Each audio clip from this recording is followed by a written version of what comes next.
Hi there. So let's take a look at some of these questions that we got stuck on. So let's say for this one here,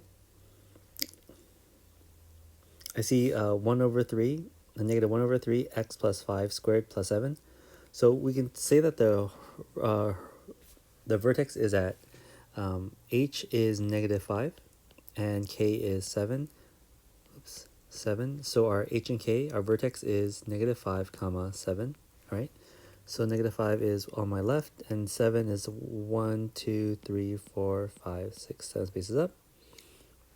Now, we can't draw a negative 1/3 because IXL only does halves or wholes. It doesn't do thirds. So we're going to kind of finesse the problem. And we have to think about how can I get rid of this fraction because we can't deal with the fraction. So let's go through our steps. If I go one step over, it should be normally one step down. And one step down times 1/3 is a fraction that we couldn't use.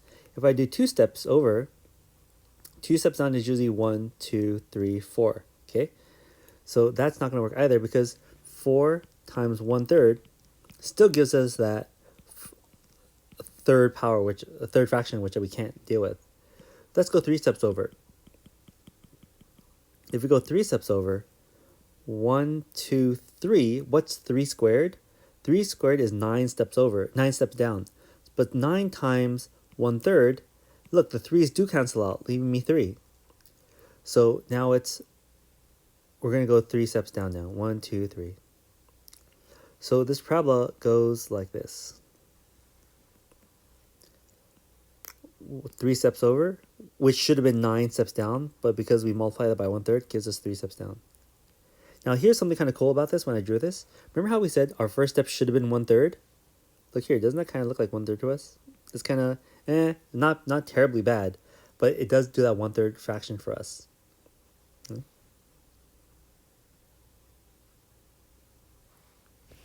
Okay, let's look at another one. So let's look at this next question. The vertex is h is 5 over 2, and the k is negative 6, right? So our vertex is at 5 over 2 and negative 6. So let's find 5 over 2. 5 over 2 is 2.5, right? So 2.5, which is kind of like right here. That's 2.5. This is 3. That's 2.5.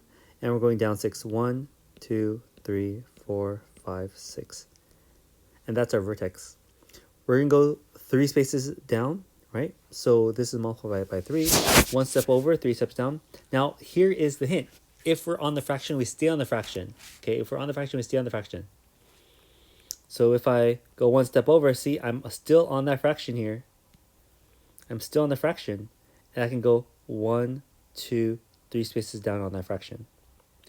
1 space over, staying on the fraction, a half goes to a half. Example is, what to go from, if I start at 2:30 and I add an hour to it, I end up at 3:30. I'm still at the fraction. If I'm at 4:30 and I add a 1 to it, I'm at 5:30. I'm still at the fraction. And we're going to go down 1, 2, 3. So this is our parabola going like that. Okay. So let's take a look at the other problem that you gave me. Now here's our problem here. Now for this problem here, take a look at where our vertex is.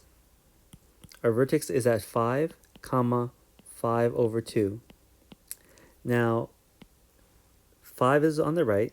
5 over 2, that's 2.5. 1, 2, and a half. So we are actually right here. Let me zoom in for you. We're right there, right between 2 and 3. In this case, my a value is 5, so from here we go 1 step over to the right, and we go 1, 2, 3, 4, 5. If you notice, I'm on the half and I stay on the halves all the way up. So I'm staying on the half.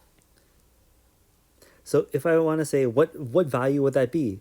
That value would be 2.5 plus 5 is 7.5. So this would be 7.5 here. And you can see if this is 7, this is 7.5.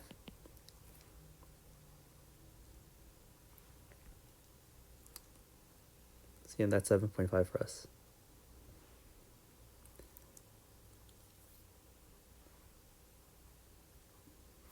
if I go one step to the left, I'm staying on the half, right? I'm staying on the half, and I'm going 1, 2, 3, 4, 5, because that's our a value, and that's where we're going.